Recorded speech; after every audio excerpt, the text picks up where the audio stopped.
magiging lagay ng panahon sa mga susunod na oras? Tataas na nga ba unti-unti ang temperatura sa bansa? Ilan lamang yan sa ating aalimin kay April Enerio, live mula sa Pag-asa DOST. April?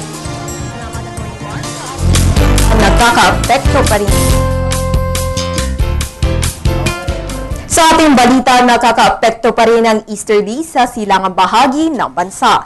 Kaya sa lagay ng panahon ngayon hanggang bukas, makakaranas ng bahagyang maulap na kalangitan, pulo-pulong pagulan o pagkidlat pagkulog ang buong Pilipinas, particular na sa Bicol Region, Eastern Visayas at mga rehiyon ng Caraga at Davao. Ayon kay Pag-asa Weather Forecaster Ricky Fabregas, dahil sa pagkilos ng migrating low pasilangan at ang pagsunod ng high pressure area sa itaas, east to southeast ang kilos po ng hangin ngayon dito sa may northern Luzon.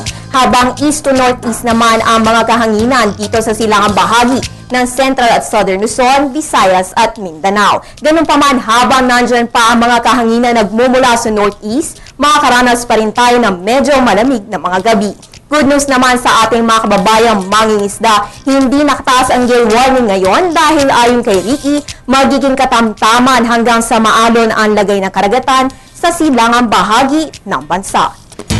Para naman sa karagdagang impormasyon, ayon sa Pag-asa, 0 to 1 ang probability ng pagkakaroon ng bagyo kapag Pebrero. Sa kanilang supporting data, simula 1948 hanggang 2012, 20 bagyo lamang ang naitala sa loob ng 64 years kapag February. So kung sakaling may mamataan sama ng panahon anytime this month, mababa ang chance nitong mabuo sa pagiging isang bagyo.